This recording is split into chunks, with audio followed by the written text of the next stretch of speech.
So, what do you guys think so far today? Excellent. What's some of your, we're going to do more events. What's some of your things that you like structure-wise? What did you guys like out of today?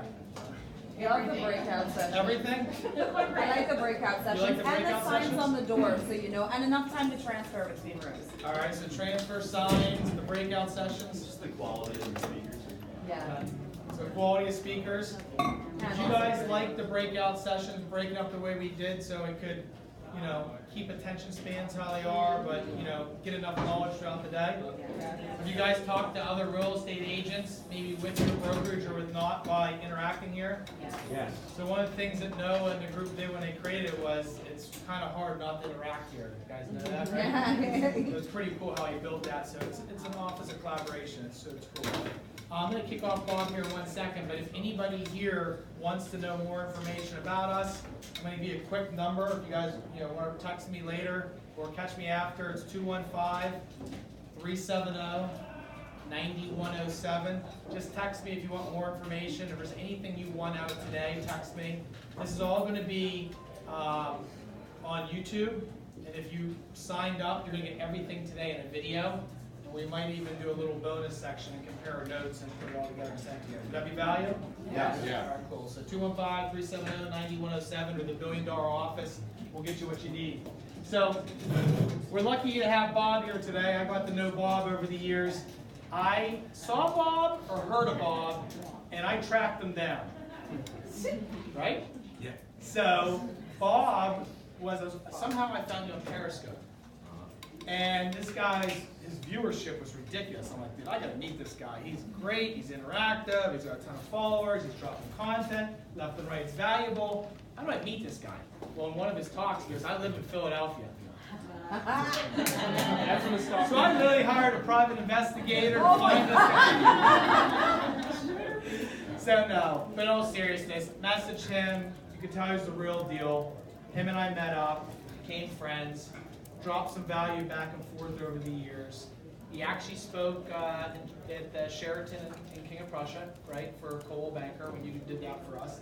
And now he's created this company, and over the years he's known in his industry, in the multi-level marketing industry, as an amazing salesperson. He's created a subscription-based business of dropping a ton of content. So I called Bob up. I said, listen, man, in real estate we all love using social media. Would you be kind enough to come in today and share some of your tips, secrets, how not to create noise, and how to create value so we can help our clients and generate money? Does that make sense? So that's the whole point today. So before I introduce Bob, can we give him a round of applause for coming in? It's your show, man. So those of you that know Jeremy, I'm sure find it hard to believe that he actually tracked somebody down to get a hold of him, right? I remember I told my wife, I said, I'm gonna have lunch with this guy, and I don't know if I should be worried or what.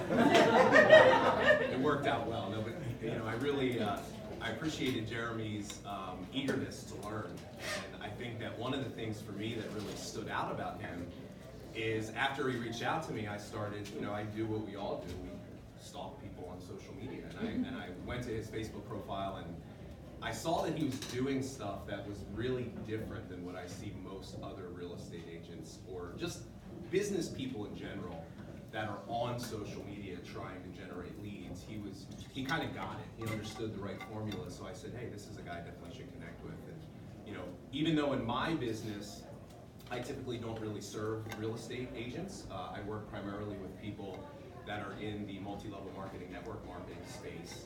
But there are definitely a lot of similarities in terms of common mistakes that I see people making when they go to social media to try to build their business. And so he reached out to me and said, hey man, would you come talk? And of course, anytime he asked me to help, I'm happy to do that. So my hope is that today, that through my own personal experience of using social media to build my business, which I'll share with you really briefly, and this is the world that I live in. This is what I teach every day. This is what I do to grow my own business. 100% of what I do is virtual, so I work from home. I've built my entire business through content on social media, started completely from scratch, and my first video I ever did was in July of 2015. I was involved in the network marketing space for 5 years. I was a full-time business owner in that space, and in 2015 I had 2 separate companies in a 7-month span go out of business. So I found myself at the age of almost 40 at that point, having kind of like, what am I going to do for the rest of my life type of a crisis. Has anybody had that kind of conversation with himself? I had just gotten engaged to my fiance, my wife, my fiance at the time. And when I talk about like really being at rock bottom, I was at that point in my life. I was really questioning, why is what's happening to me happening at this point? And I basically had to completely reinvent myself. Prior to that, I'd never done a single video on social media. I was what I call, there's 2 different types of people.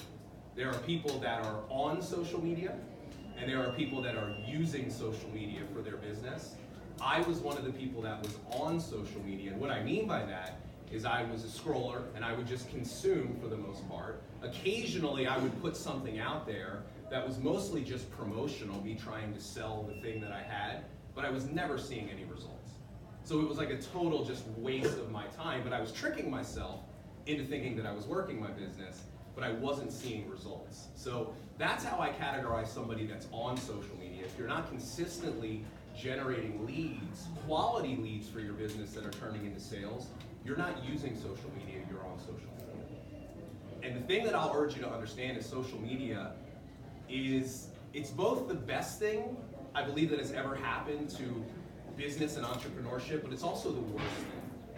It's the best thing if you know how to use it, but it's the worst thing if you don't, because it can be such a suck of your time, and it actually sometimes can do you more harm than good. So I found myself, I really asked myself the question, I said, what am I going to do with the rest of my life? And I said, well, you know what? I'm going to just start doing videos. And I'm going to start trying to create content with the goal of teaching people that were involved in the profession that I was in how to build businesses.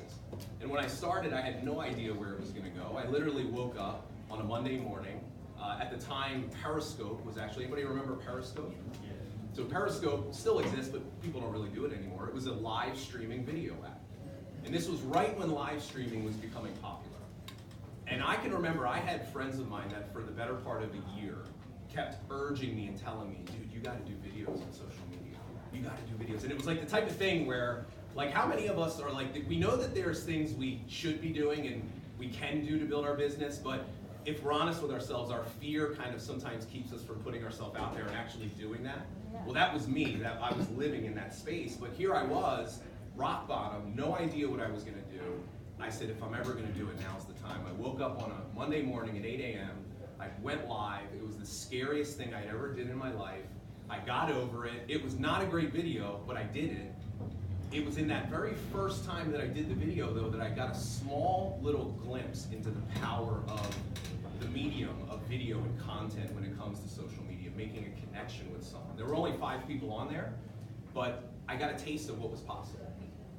And I committed to doing that very thing, even though I wasn't sure if it was going to ever become something. I didn't have this vision of building this big training company when I started. I just needed to find a way to make some money. And I was hoping that if I kept putting myself out there, just sharing stuff that could help people, that eventually I would get something back. And I did a video every single day for 6 months. I didn't make a single dollar doing what I was doing. And when I tell you, my wife thought I was out of my mind crazy. She's like, so what are you gonna, I love her to death, she's been so supportive, but I put herself in me in her position. She's engaged to this 40-year-old guy that's doing videos on social media every morning, telling her, baby, this thing's gonna work out someday, I'm telling you. Like, I can't, you're not gonna get a present for Christmas this year, but, So there I was, every day 6 months. But what happened was, I started to build a following. The consistency of me showing up for other people and putting stuff out there that helped them, and not showing up every day trying to sell and promote, because that's the big mistake that people make, is the majority of the content they put on social media, it's just them trying to make a sale. Everything is like a calculated, down to the last word. How do I put something out there that'll get somebody to want to buy from me? See, I was doing the exact opposite. I wasn't, now, some would argue that's not the best business strategy. I was never asking them to buy because I didn't have anything to sell, but I just knew, let me put some value here, let me get some attention, let me grow a following, and it paid off. 6 months in, I started actually selling products and doing coaching and stuff like that, and going from literally completely broke, I had to liquidate a 401k just to learn how to do this, buying training and coaching and everything out there in the world. Within 11 months of me starting my actual business, I generated $1 million in revenue, and that every dollar of that was completely online from my home, me sitting there doing videos. I don't share that with you to brag to you, but I know that this is a room of people, because if you're anything like me, like when I used to sit in these kinds of rooms and I would hear somebody sit at the front of the room, I'd be like, yeah, but what are you really doing? And you never want to ask somebody that, and if any of you know me, you know the last thing I'm about is like, hey, look at me. But I think it's important for you to understand that what I did to build my business, which fast forward today, 3 years later, we did multiple 7 figures in revenue last year. And I've never worked less and had a better quality of life because I've learned how to leverage myself through technology and content. I've learned how to create a scenario. I don't have to go chase people. I don't prospect. People come to me every single day wanting to buy my products, wanting to come to my events, wanting to join my coaching because of what I'm going to share with you today. And I'm here to tell you, I'm not anything special. I'm not any more talented than any one of you. I just made a decision that this was something that I believed could help me, and I put myself in a position where I did it consistently. I learned it, and it grew. And what I want to really share with you today is what I think is working today, because the reality is this. What you may have heard was working a year ago on social media is not necessarily working anymore today. There are a lot of emerging platforms, there's a lot of stuff that is changing. So I want to share with you some insight in terms of how I can help you be better in terms of using social media for your business. And I didn't come here with like a big plan to talk, because I don't want to talk at you. I want to make sure that I can help address your specific needs. So what I'd like to do is I want to kind of make this interactive and conversational, and I want to find out what are you looking for help and support with, and how can I add some value in terms of my experience of having done this in real life and teaching it to people every single day. But I'm curious to ask this first. How many people in here are at least attempting on a regular basis to use social media for your business? Okay, so most of you. I think we're at the point today where it's kind of like you got to do it. But how many of you, if you're honest, it is really for you, it's like I got to do this type of thing. Like it's not something you enjoy doing, but it's like I got to do another post on social media. How many of you are using video in some way, shape, or form? Okay, so maybe about half of the people that raised their hand, that's probably actually a little bit more than I would have thought. And of the people that are using social media, how many of you can say that on a regular basis you're actually generating real leads for your business that are helping you make sales? Okay, so a much smaller percentage. So let me ask you this, what's the primary platform that you're spending time on? Is it Facebook? Instagram? How many people are using primarily Instagram? Okay, so it's a mix of both. So one of the things that I'll say that, and I've kind of touched on this already, I think that video is the #1 way for people to use social media to get attention. But I think a lot of professionals make the mistake of having the majority of their content just be geared towards them promoting and selling their stuff. So in your world, that may mean that you're maybe you're doing live videos, you're doing like virtual showings or something like that, where you're taking a tour of a property, which I think is a really great thing to do. But if what's happening is if all you're doing is that type of content, you're severely going to limit the amount of reach that you can get and the amount of attention. Because if I'm not in the market at that particular point in time to make a purchase or make a sale, then I'm not necessarily going to consume your content. See, the secret, and this is where a lot of people, they just have a hard time, it took me a while to understand that the less that I actually tried to sell, the more that I actually sold.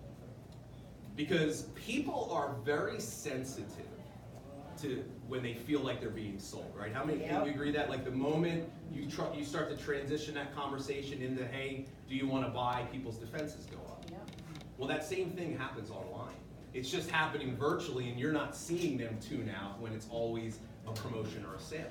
So here's the trick. It's learning how to create content that isn't just you selling or promoting, but can still be valuable to other people. Now, if I put my real estate hat on, and I put myself in your shoes, some of the things that I would be doing that, by the way, I would actually find very interesting from someone outside looking in, is not just seeing the things that you're selling, but getting a sense of what your life actually looks like and is outside of your sales. So think of it like this. Every single one of you, when you think about Instagram stories, when you think about things like Instagram TV, which is super hot right now, which we can talk about, when you think about obviously things like live video on Instagram or Facebook, even just written content, it doesn't have to be video, every single one of you has the ability to essentially become your own reality TV star. Now I know that some of you are like, oh, that's the last thing that I want. Because I'm an introvert by nature. There's nothing harder for me to do, and there's nothing I want to do less than shoot freaking Instagram stories of my life all day long. How many people can relate to that? Like, I'm like, dude, why do you care what I'm eating for lunch today? Like, what? But I'm going to tell you this. People do care. I don't get it. I stopped trying to get it. I'm just like, all right. Like, I don't get, how many people, like, I get more comments on what I eat for lunch than I do on what I think is the best video I've ever done. But there's a lesson there. See, the lesson is the goal is to get attention, to create engagement, to create conversations. And what I love about social media is it is like a real life laboratory. You can test all these different things and you'll get an immediate response. People will tell you if they like that type of thing. So why not do this? If you believe that creating content can help you drive conversations, which creates leads for your business, then buy into the idea of doing it and start to raise your awareness around opportunities to create content. Because I'm telling you, you all are doing things every day that if you can put on your hat of a teacher, see, this is one of the main things. Don't try to be a salesperson, try to be a teacher. Because one of the things that I've learned, and this is true in any business, sales is teaching. Teaching is sales. If you can educate someone on any area of topic or expertise without even having to try to sell them, if they have a need in that area, they will come to you and they will buy from you. So always lead with teaching and educating. Think about your life and your daily routine. You know, as a real estate agent, you live in, for those of you that are busy and working and doing this full time or most of the time, you live a pretty dynamic lifestyle. Like for me, I struggle with Instagram stories because I'm sitting in my office, which is right next to my house all day, in a Lululemon t-shirt and shorts, coming up with ideas for videos. I'm like, how many different stories could I do of me sitting here or there? See, you are out in the world. You're interacting with people. You've got routines and things that you do to prepare. Think about how could I take the things that I do in my life and share them in a way that I could teach and add value to someone else. And it doesn't have to be like you just talking about real estate. Maybe you have a specific way that you have like a specific morning routine that you do that helps you set the intention for your day. And it might seem very obvious to you, and you might be like, why would people care about this? But I'm telling you, they do. Because what is obvious to you is actually interesting to someone else. And if you can start doing stuff like that and capturing it, putting it out there, people will start interacting with you. They'll start messaging, they'll start liking, they'll start commenting, and here's the secret. Even if it was a video about you working out or fitness because you're passionate about that, if you connect with someone else about that same thing, now you have a conversation that could potentially lead you to a conversion or a lead for your business. And this is when I say, when I stopped selling so much and I just started putting more of myself out there, I focused on teaching and trying to add value. Look, think about how many notes you took today. See, whenever I'm in a meeting like this and I'm taking notes, I take two types of notes. One is what I'm going to physically implement. Oh, that's a good idea. I need to do that. The other thing is something I can teach. And I'm always thinking, ooh, that's good. Like, I knew that, but I forgot that that's important, so I'm gonna do a video on that. I'm gonna leave here and I'm gonna do a quick Instagram story and say, hey, I wanna give you some of my biggest takeaways from this event that I was at today. And you start putting information out there and people start responding to you differently. Sir, did you have a question? I did. You know, something I was curious about. Do you think people are looking at stories more than they're scrolling these days? In Instagram, 100%. Instagram, by far, stories are the #1 place to get attention. Here's the order right now on Instagram.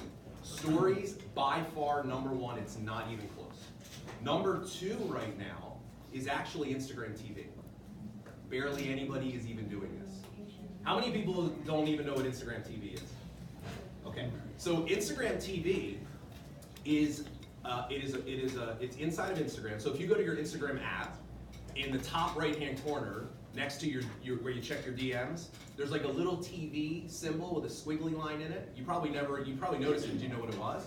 That's Instagram TV. So if you click on that button, what Instagram will allow you to do is take a video that you have filmed. Like, I could sit here and do a video of me talking about something. And I could take that video, which is on my phone, it's a recorded video, and I could upload that into it's your channel, Instagram. It's just a separate part of Instagram. Now, Instagram came out with Instagram TV about a year ago. And everybody was all excited about it until they realized nobody used it because nobody could even find out where it was. And I was doing Instagram TV videos and I was all excited, and then I'm like, nobody's watching these because they don't even know how to find them. Well, about 2 months ago, Instagram made a really big change where you can now, when you upload your video into Instagram TV, you can choose to have it shown on your account, on your profile, or it will show up in the news feed, the actual feed of Instagram. So anybody that's following you will start seeing it, and these pieces of content are getting 10 times the amount of engagement. So how could that apply to you? Well, you could start using what I've been talking about here, focusing on educating and adding value. You could start doing those types of videos. Or what if you did a showing of a property that you had, and you filmed it on an Instagram TV video? It has to be less than 10 minutes. That's the limit that you have. But here's an extra little flair. I always want to try to give you like ideas. So like, instead of just, and I'm sure a lot of you are probably doing this already, but as I just like think about it, I try to put myself in your position. Instead of just walking people through the house, which is pretty, I mean, for you it might be exciting, but for a lot of people it's boring. Like, give me a narrative of the house and the story. You know, go into the kitchen and be like, yeah, are you guys loving these cabinets or not so much? Like, do you prefer white? Hey, let me know. Leave me a comment, as a matter of fact. Let me know, do you like white cabinets or color cabinets better? And hey, by the way, there's a funny story about the homeowner, right? When they built this, their kids were blah, blah, blah, blah, blah. Like, tell stories and make it interactive. Don't just talk to people. Ask them questions, you know? Like, and that could be a really, really good opportunity for you right now on Instagram, yeah. Is that like where you see a post and you watch like a video and it says like, keep watching it? Correct, yes. So it gives you the opportunity to consume it further. You know, I have, I've seen at minimum a 10x increase in viewership on Instagram TV videos since they changed the way that they show them into the platform. And by the way, my Instagram TV videos are usually no more than like 2 to 4 minutes. Short, sweet, to the point. Yeah, somebody? So I don't use technology well. So the Instagram TV is different than an Instagram story. Correct. Yeah, it's a more time. yeah, so like a story, you know, they're short little 15-second snippets of either a video or a photo. So here's how I want you to think about stories. Stories are perfect. Think about documenting your life. Think about trying to capture your life behind the scenes. That's what, like, when I think about the stories that I like consuming the most, those are the ones that I like. I don't like the ones where it's always just about like, you know, I'm telling you here, like, educate and add value, but the stories that I like the most are the ones that the majority of what they do, it's just them showing their life. Because, you know, we live in this kind of voyeuristic society where we find someone online and we get to know them and we want to learn more about them. So stories, you can think about documenting your life, you know, morning routines, giving small tips, things that you've learned, you know, what you had for lunch. Let's just let it go. People want to know that. You know, like you just start kind of experimenting, and then every so often you sprinkle in a promotion. Because here's the secret, is if the majority of the content is not selling, you get permission to sell. And when you want to sell, you can go hard and you can sell. Because the thing is the whole reason why you're doing this is to get attention, to get people wanting to see your stuff. So then when you do make that sales promotion, you have more people that see it, and by the nature of the law of averages, more people see it, the more results that you're actually going to get. What about story versus Instagram TV versus going live? Yeah, so live video on Instagram I do, but the limitation of live video is that it only lasts for 24 hours. So you can save lives to your account, but most people, after 24 hours, they're gone. Instagram TV has what's called like a longer tail. You'll get, people will watch, like I'll have people that will watch my Instagram TV videos from 6 months ago today still. So it's almost like Instagram TV is kind of like YouTube in a sense, where people can search and find videos that you did, so the content lives longer. Now why I love live video, there is a place for live video. And look, I know this can get a little overwhelming, because some of you are like, stories? Live video? How am I don't have time to sell or go to work anymore. So you gotta find something that works for you. Master one platform and then move on to the next. Because if you try to do it all and you do none of it that good, you're not going to really see the results. Like maybe you just start with stories and you're like, I'm just going to get into the habit of trying to capture what I'm doing in my life. Or maybe for you it's like, I'm doing stories, so let me kind of mess around with doing videos for Instagram TV. But why I do like live is it's live. I can interact with you. I can talk to you in real life and in real time. So I would think that like for me in this type of a business, live videos could be phenomenal for virtual showings because you can, walk around the house and do what you do. I would like if I were in your business, I would have some sort of a weekly live show. Like once a week, and I teach a lot of my students to do this, and they kill it with this idea. Once a week, if you can do same day and time, that's better because then it becomes predictable. It literally becomes like a show. Have a day and a time where you go live, and here's what I do, right? Because I'm all about like multitasking and getting most bang for my buck.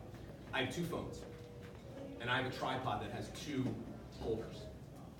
And on one phone I have Instagram, and on the other phone I have Facebook. And I literally look right in between the 2 phones. And I go Instagram Live and Facebook Live at the exact same time, and I get double the reach from that.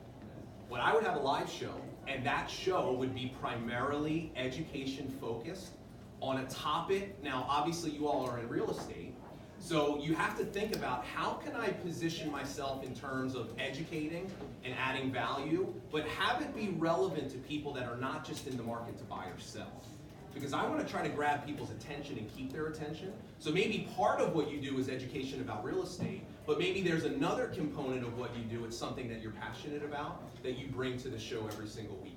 Maybe it's personal development, maybe it's personal growth, maybe it's maybe it's something else that it's your show. You can do whatever you want with it, but if you did that once a week, half an hour max, probably 10 to 15 minutes, people will start coming online. And you can start interacting with them and talking to them, and they can start sharing it. That would crush it for you if you did that strategy for a long time. Real quick, so let's just say I'm going on a property and I want to go live. Yep. I only have my one cell phone. Would Yes. you recommend Instagram Live or Facebook Live? Well, it depends on where you have a bigger following, right? So like, Because Facebook like alerts the world. It's like yeah, I mean, you hours probably flying out.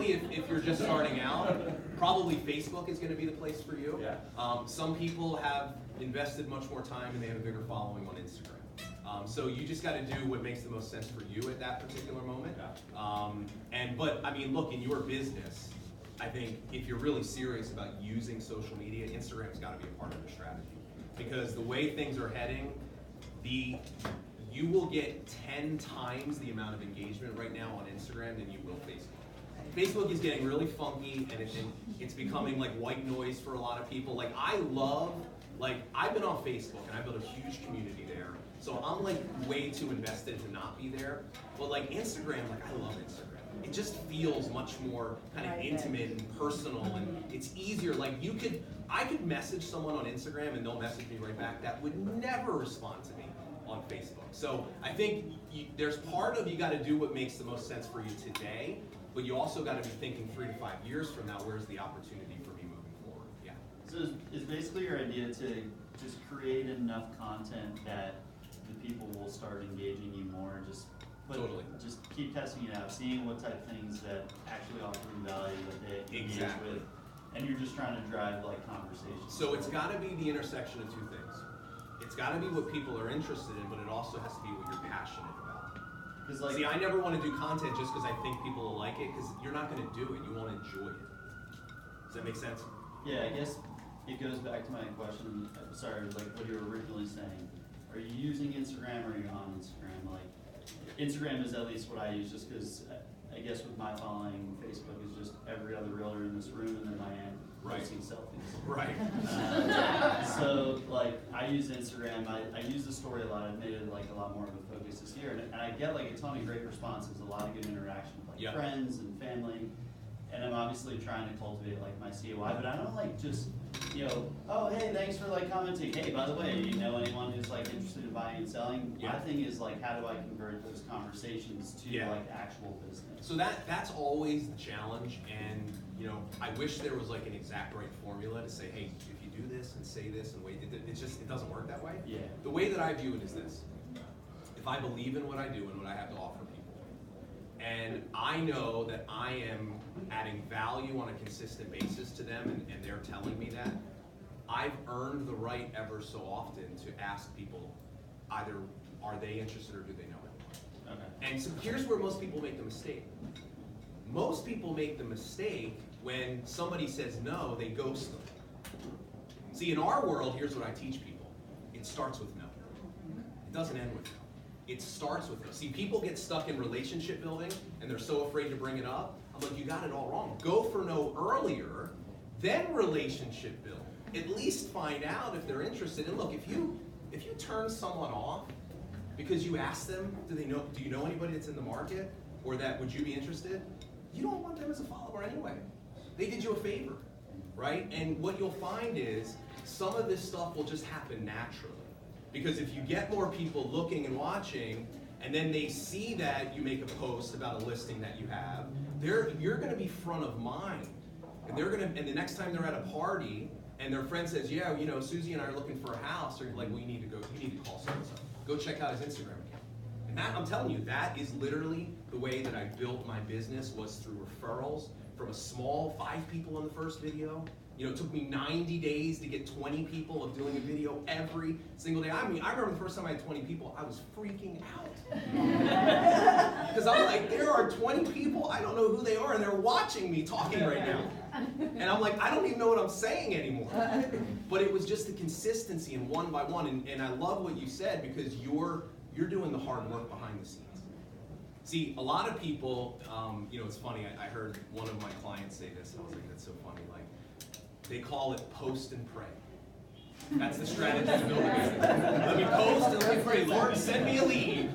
Somebody come by for me. That's not the way it works. Like, you got to do the hard work. I was doing a video each day, and that's what you saw, but you didn't see me literally messaging and responding. Look, I get it.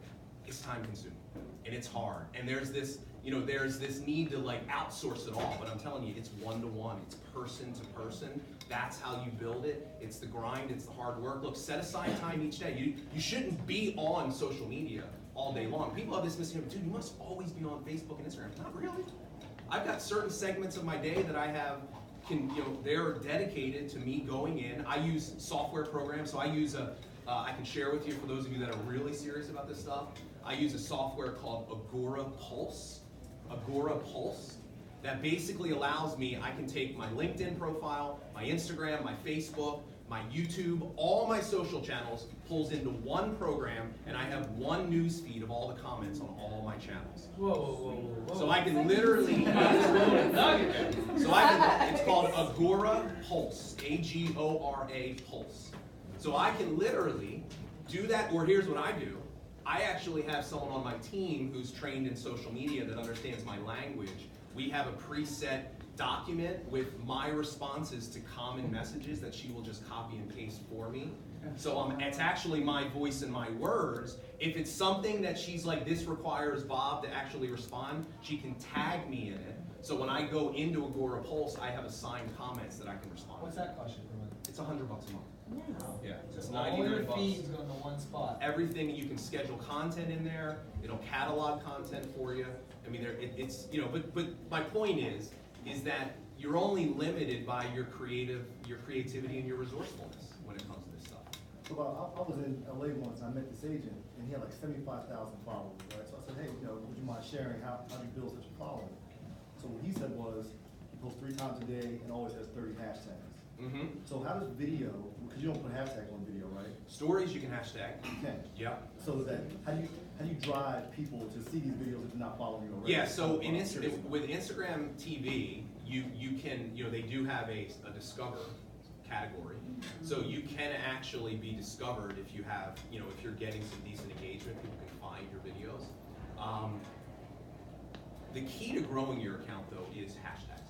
It's finding relevant hashtags that you can use. And if you've never used Instagram anymore, before, basically people can search for different words. So like if I was, you know, like my wife's, for instance, we found our wedding photographer through Instagram. She searched the hashtag Philadelphia wedding photographer. And posts came up, people that use that hashtag. She said, I like that picture. Let me go check this guy out. And that's how we hired him. So here's the key with hashtags though. You have to find ones that are being used, but they're not being used like too much. Like, you're probably not gonna do too well just using the real estate hashtag, because millions and millions of people are using that. So you wanna find hashtags. Obviously you're looking in a local geographic area so that you can, you know, narrow down and the chances of them being used a ton or less. But get creative and try to find, are there people that are using hashtags that are, you know, less uses, like 10,000 people have used it. And here's a good topic. You can follow hashtags. So if you find a hashtag that you're like, this is a good one for my business, you can follow that so that anytime someone uses that hashtag, they show up in your feed. And then now what do you do with that? Well, if I'm following a hashtag that I know has people that could be good clients or customers of mine, anytime I see somebody used it, I like and I comment. So if you interact on their posts, you start getting more visibility, and like, you know, they may say, well, who's this guy? Let me check him out. And that's it. I mean, it's the daily grind, the one-to-one, that'll actually do that for you. What are you using for live? Like, what company are you using service-wise? I use my phone, still do it on my phone. And You don't use Be Live? no, I don't use anything. I just go right on my phone. I do use Zoom so I don't know, you can figure out if this applies to your business and how it could, but I love doing, I actually do a lot of live coaching. People find a lot of value out of that. So I use Zoom, which is, if people know what Zoom is, video conferencing. conference, Okay. yeah. So Zoom has an upgraded, if you add on their webinar add-on, it's like $40 a month. You can stream live from Zoom right into Facebook, to a group or to a page or to a profile. So I actually will have students of mine that want coaching, and we'll jump on a Zoom together, we'll stream live, and I'll literally coach them so everybody can see, and it always gets tons of leads and engagement, because people are like, oh, yeah, he's a good coach, let me reach out to him, stuff like that. We also like highlighting success stories. So maybe you could have clients of yours that you could do that with. Now, you don't have to go to that level of sophistication, because you know you can do dual lives on Facebook, and you can bring people on live with you on Instagram. So as long as you have your phone like this, you can have somebody request to be on live with you, and you can bring them on, and it's a split screen with you and that person. So I would be doing that, like anytime I have a client that, you know, that is happy and was satisfied, I'd have them on there and just talk to them about their experience. Like, that can fall into the small percentage of you promoting. You know, I say, people have different opinions on this. I say, look, if 70 to 80% of your content is not attached to a sales pitch, it gives you the right to be selling the other 20 to 30% as long as you're not being too in your face about it. And what I mean by that is, instead of just sell, tell the story, have fun, bring some of your personality into it, right? Because you hear the thing, well, everybody's on Facebook. Everybody's doing it. Yeah, but everybody's not doing it the right way. They're certainly not doing it consistently the right way, and they're not you.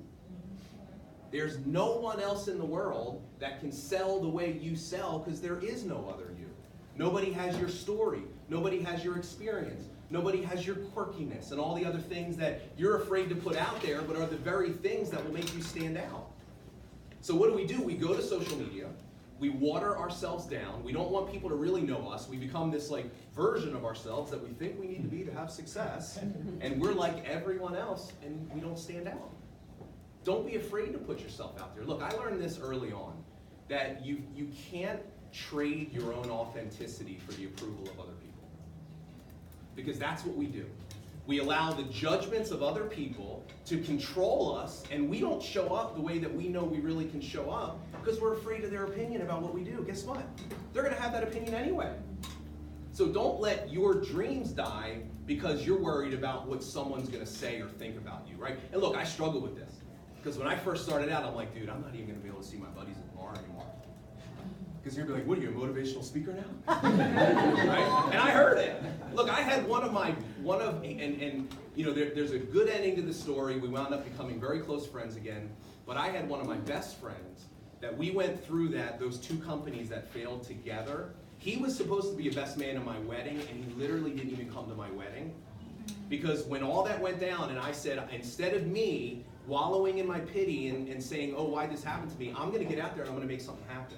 I'm going to reinvent myself. And I started doing videos, and he became very negative.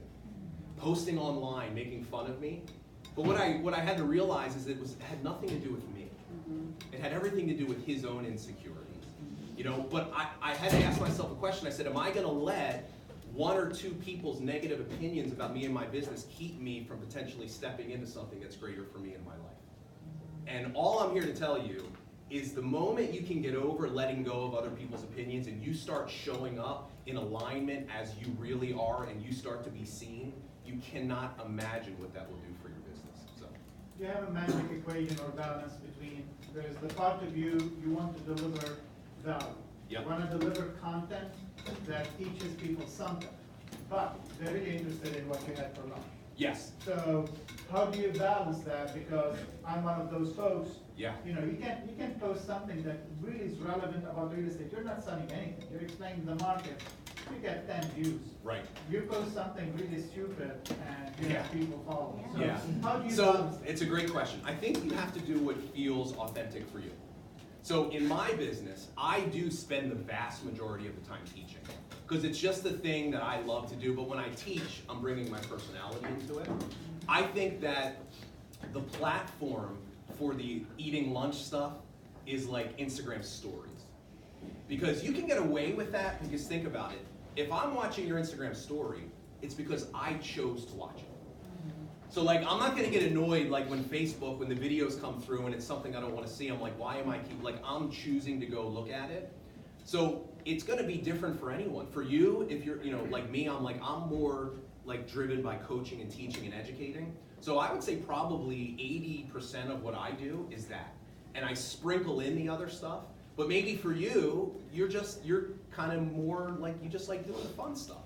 See, even when you do the fun stuff though, always think about, how could I still find a teachable lesson in this? You know, I have a 20-month-old son.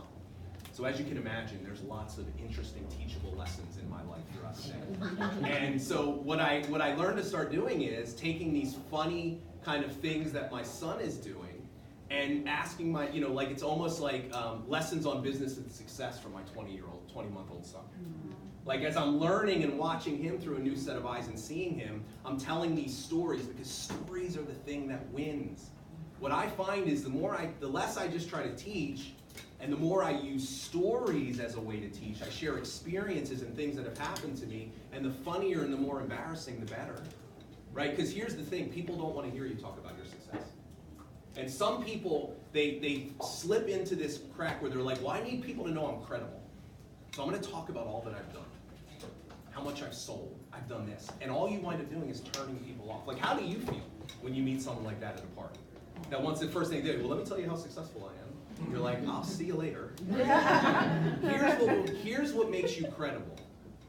The value that you give to people on a consistent basis and the fact that you are showing up for them every day. That's what gives you credibility. It's that.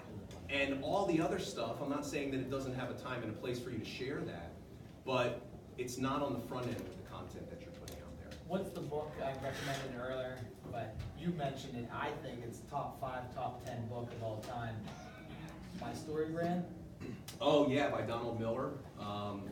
It's called, I think it's called Story Build a Brand. Story. Yeah, Building a Story Brand is a really good You guys one. write that? You hear Yeah. that one? A lot of stuff he's talking about. So the biggest thing that I pulled from that book, and this is along the lines of what we're talking about, is a big mistake that people make is when they're creating content, they make themselves the hero. So they talk about themselves. The secret is this: your viewer is the hero in their own life. They don't want you to be the hero. They want you to be a guide. They want you to be a guide for them. Now, what does that mean? How does that translate? Well, I'll give you a very tangible thing. For those of you that are doing videos, I want you to go back and I want you to watch some of your past videos, and I want you to pay attention to how many times you say the word I versus the word you. You should be saying the word you 2 to 3 times the amount that you say the word I. I remember I started watching videos, I'm like, I say I all the time, I talk about myself. And I didn't even realize it, and as I watched it, I realized how it was coming across not great. So I would just substitute, I would say you. You're talking at the person, right? You're the guide, you're not the hero in the story. You're just there to help them get more of what they want. You don't know what that is yet, but that's part of the experimentation of creating content. Do you have a business page on Facebook? Like, what is your take on I do, yeah. So I have a business page. We do a lot of Facebook advertising in our business, like a lot of it. That's primarily why I have my page. Here's the deal with pages. Unless you already have a page that has a very large following, or unless you are willing to spend a lot of money on ads. What's a lot of money? I mean, we spend over $1,000 a day on Facebook ads. I would say, a lot of money for you might be $500 a month. But I'm talking about like every piece of content that you put out there, if you're not running that as a sponsored post, and most people have no idea how to do that, so it's a complete waste of time and money. The point I'm trying to say is pages are a waste of time for most people. Yeah. Like if you have a page and you only have a couple people that liked it, you're wasting your time even posting on there. Now this was not always the case, because Facebook pulled the biggest bait and switch in the world. There will be a class action lawsuit coming against Facebook. They told everybody for years, set up a business page, spend money to build your following, right? And then you'll get all this access, and then they completely change the entire algorithm and the rules, and you cannot, I'll get, without running an ad with a video I do, I'll get 1/10 the amount of people that will see it that did 2 years ago when I first started. So pages are really, unless you're running ads, are a complete waste of time. What did they change? What was So what happened was that the user experience of Facebook started declining because all it was businesses running advertisements. So they got really afraid because people were spending less time on Facebook. So they said, well, we have to do something because we need to fix this. So they actually limit what's called organic reach of posts. So like if you post without running an ad, they actually limit the amount of people that will see it. Like that's part of the formula for their process. And it was it still is a huge deal.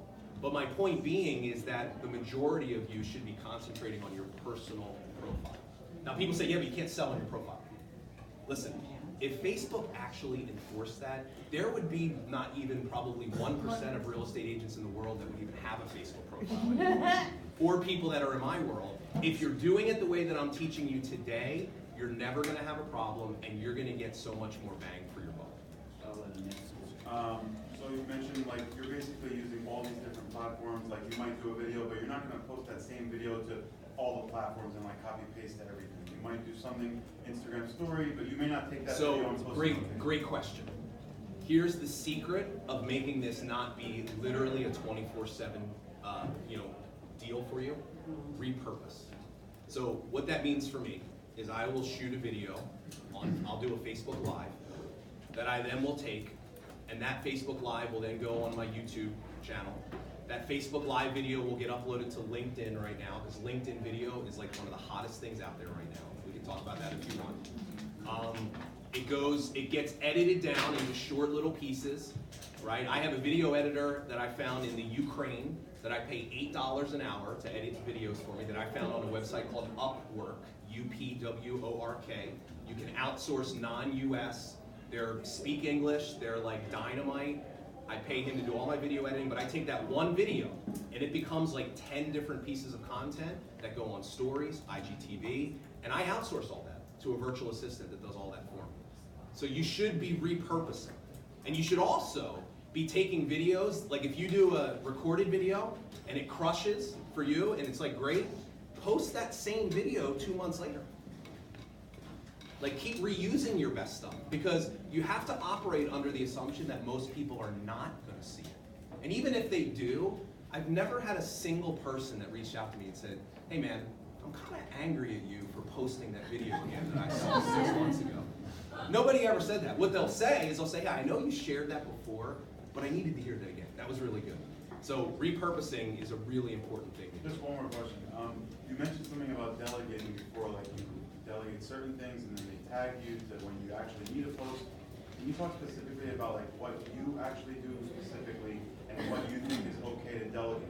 Yeah, so I'll answer it 2 ways.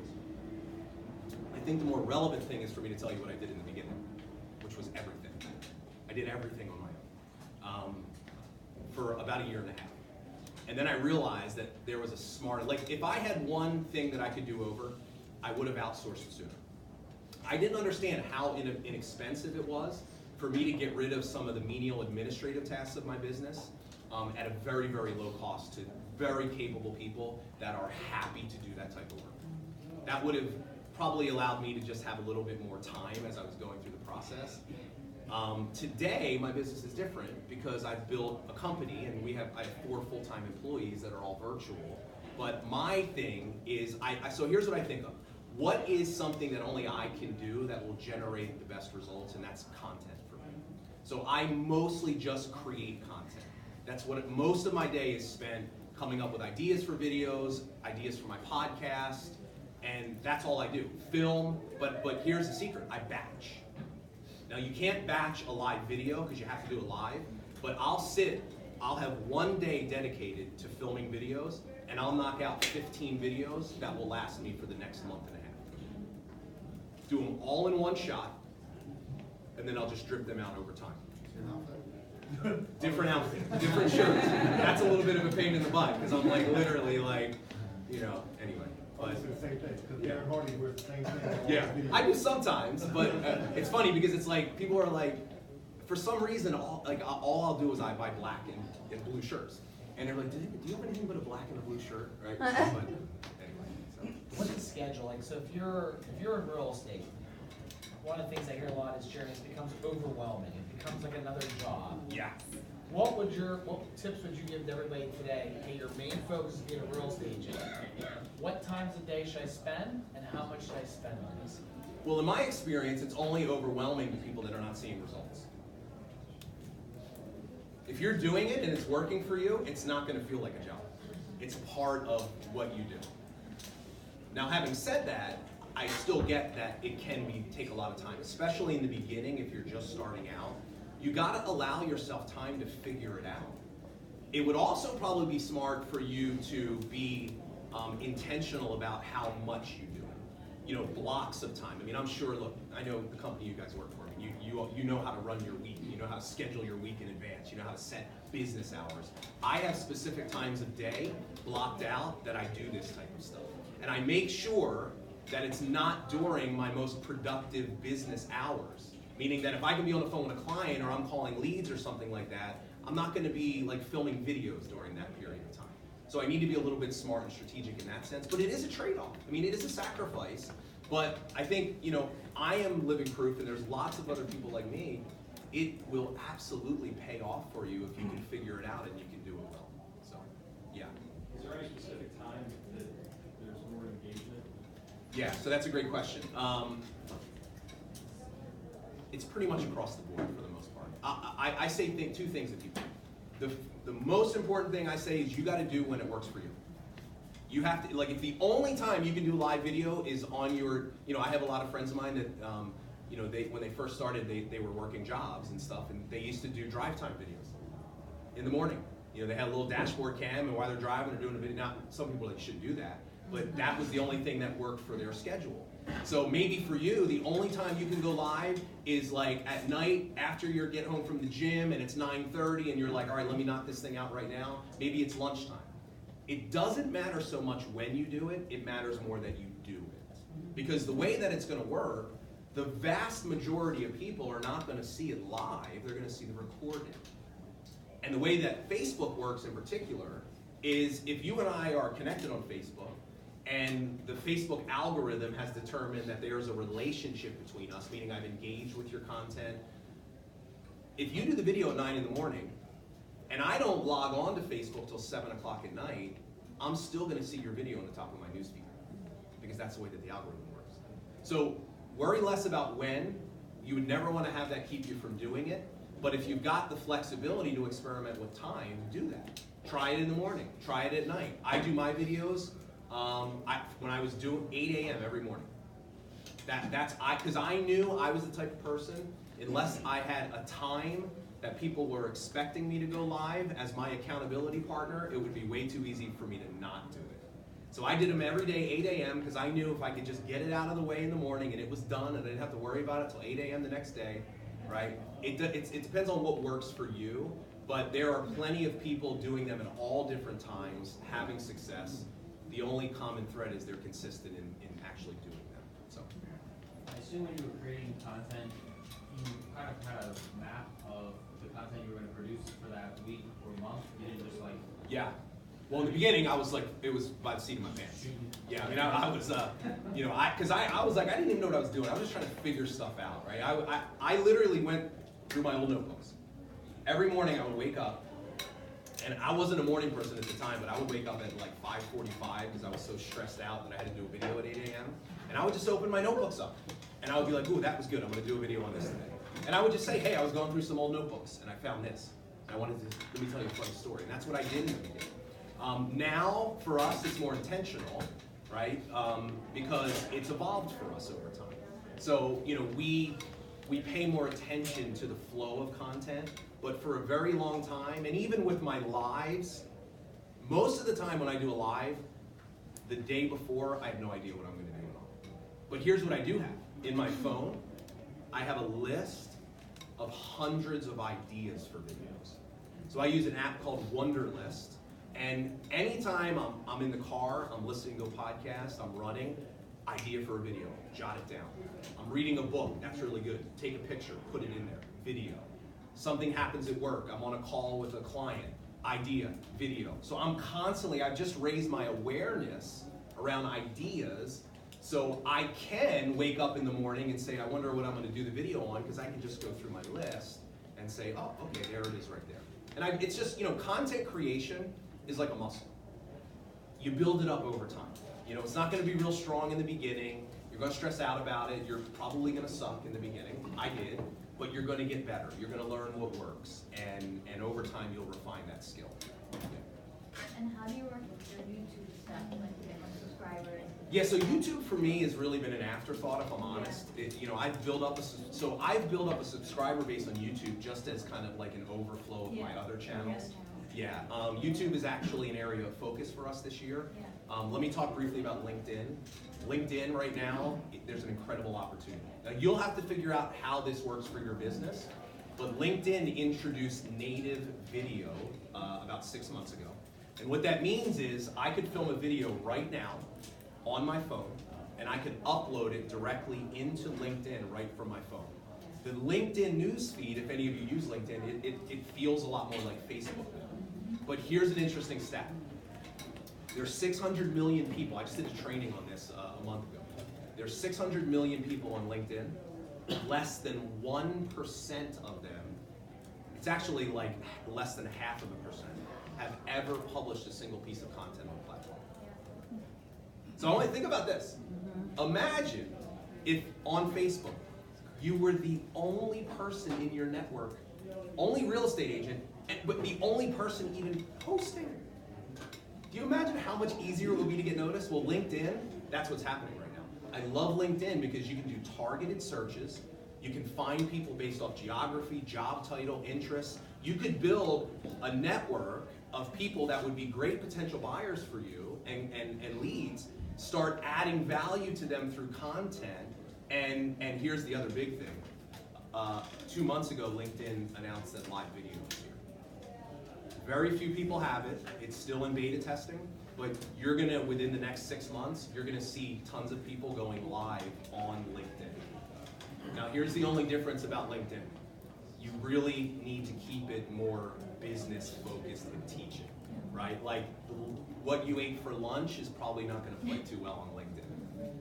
But there is a really, really great opportunity right now. We're going like all in right now on growing our LinkedIn network and trying to, generate some leads through video.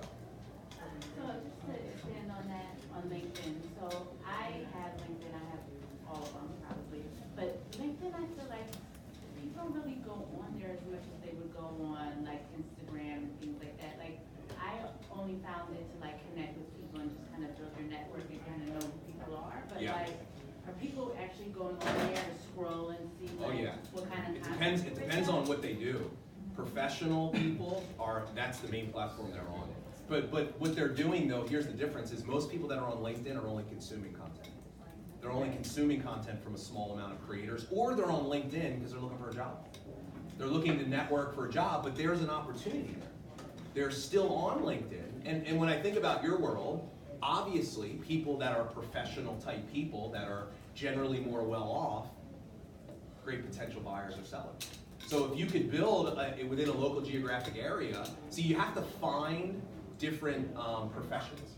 Like I wouldn't go to LinkedIn like targeting, obviously you would target other real estate agents, but in our world, a lot of people make the mistake that they go and they try to target other network marketers because they think they're gonna recruit them, but it winds up just being like a complete waste of time. So like when I was using LinkedIn for my business, I used to target medical sales professionals, pharmaceutical sales professionals. You could target people that are in middle, different types of management positions, and you'll be surprised how willing people are to connect with you if you have common contacts.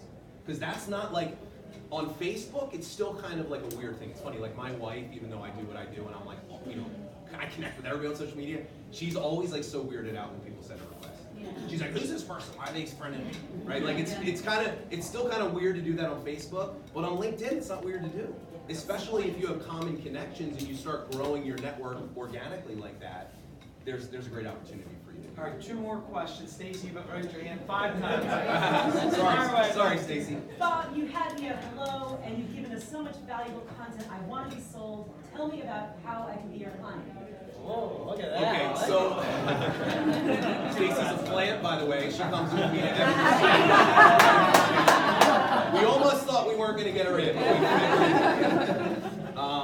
So here's the deal. I would tell you that from a paid client standpoint, I don't necessarily know if you'd be a great fit. Now, I'm actually building an online subscription agent training business. Okay, so here's what I would direct you to.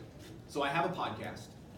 So if anybody does podcasts, it's called the Your Virtual Upline Podcast.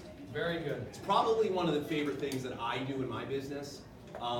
I spend a ton of time preparing the content. I promise you, even though I talk about network marketing, because that's what I do, every single episode on there is completely relevant no matter what you do. The Your Virtual Upline, if you just go to yourvirtualupline.com, that's my website, or if you're in podcast, you can just search for Your Virtual UPLINE, Upline. Most of the time, I'm talking about leadership, and I'm talking about the inner game and the mindset of success, because that's kind of like the thing that I do the most of. But there's tons of, social media is always a really important thing, so we're always bringing to our audience like what's working, what's relevant. So I think my podcast will be really good. Like I just like podcasts because I can listen to them like when I'm running or in the gym. And then I do go live on my business page almost every day, which you can also find if you just search Your Virtual Upline. And I think, look, I put enough free content out there that you can get tremendous value. Now, if you're interested in learning more about what I do, you can find, once you get into my world, trust me, you'll find out. Because you'll probably click on something and we'll run an ad to retarget you anyway, and you'll see. Once you're in, you never leave. You're in forever. Yeah. But yeah. I don't want free, I want to pay. Yeah, so I do have a leadership development program that I have. It's a monthly subscription that you can see information for that on my website. We only open up enrollment a couple of times per year, but that's kind of like my main product in my business financially. So if I'm new to the business and I have like my personal, Facebook and Instagram, and my daughter makes fun of me, oh mom, you can't join your personal and your business, and nobody wants to see that, so yeah. do I join? Because I have followers and things like that. So you have a business page? Well, from what I used to do, I do, but I have like a personal page. How many people are on that page? On less than 1,000 on Not Facebook, a lot, okay. no, but on Instagram I have a private one. Yeah. that I have. So let me ask you this. Is your daughter a good potential target for you for your business? Yeah, she's graduating college. Okay, so maybe Yeah, she is. yeah. Okay. So I would say this is a perfect instance of like just some people's opinions. Don't let that keep you from doing what you really know. So it's fine to merge, so I'm asking Yeah, you. I would, and it's not even like a big deal. Just stop using the page and start doing stuff on your profile. Okay. It's a big deal to us because we're like, oh, start, but people don't even know. Like most people are never going to see it anyway. So like, you just start doing it, and you'll notice you can post the same post on your profile, do that on your page, you'll get easily 10 times. Even if you had the same amount, 5,000 friends on your page, 5,000 followers, you'll get at least 10 times the amount of people will see it on your profile. But how about on Instagram? Well, Instagram's different. I mean, Right. Instagram is obviously a whole different Right, but I strategy. still have my private one, do I add? Look, I believe this. It's hard enough having one to do, Right. much less two. Now I get, there are, with Instagram, there are people that have like theme accounts that all they do is post their listings and stuff. But I think that a much better strategy is mixing it together because that's really what people want to see. That's real life. That'll bring more people into your world. So I think finding a good mix, and here's what here's what you can do, is just experiment. And see, you'll know based off of the engagement what people want to see more of from you, and you just do more of that. All right, Abe is back there going, Jeremy, come on. One more, last one. So you talked about Facebook algorithms, right? Yeah. So you pop up on feeds only if they engage with you. There's a good way to engage with those people by stories. So if they start seeing your stories, now they become an algorithm. Totally, yeah. So yeah, I mean that's a great point. Is any kind of engagement on Facebook is good. I mean, you all know this, that Facebook, it just came out that Facebook literally reads all your direct messages now, right? Like that was in the news. They're literally scanning every message you have because they're using that for advertising and stuff like that. They know every single thing you do and say on the platform. So to use that to your advantage, Abe, if I do a story and you comment on that story, well now the algorithm picks that up. When I do a video or a post, the chances of you seeing that are way higher. So that's a great example of using another part of the platform to drive more visibility and engagement for other things that you're doing. Yeah. Is viewing good enough though, or not really? Yeah. A view is, so Facebook categorizes a view as 3 seconds, which is basically you slowed scrolling enough to the video actually kicked on. There's also another, and you don't necessarily have visibility of this, but they measure 10-second views as well. So like I can see in my page analytics how many 3-second and 10-second views. A 10-second view is worth way more because that's like a legitimate consumption. So the trick is this. If you know you only have 3 seconds to grab somebody, you better really get into it right away. Like tell them, like high energy, tell them exactly what you're going to talk about in the very beginning of the video, grab their attention, and if you also, here's a good tip, if you're using a video for marketing purposes, like you really want people to see it, caption the video. So like, like the subtitles they read on the video, I'll tell you how to do it in a second. If you caption a video, you'll get 3 times the amount of views because a lot of people will watch at work with the sound off. They'll watch your whole video just reading. So we use a service called rev.com, R-E-V, rev.com. You did a 5-minute video, you can download that from Facebook or you can just save it to your phone. You can send it to rev.com and they will send you what is called a captions file. It's $1 per minute, so it costs me $5 to caption that video. They'll email you a file. You can upload it. There's tons of tutorials on how to do this online.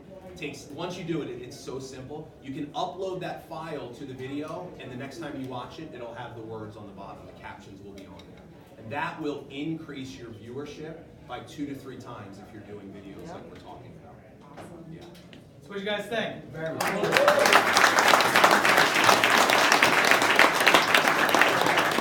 So we videotaped it. It'll go up on YouTube. It'll go up on the site. If you signed up for the class, you'll get this email to you. We're going to actually share notes from this.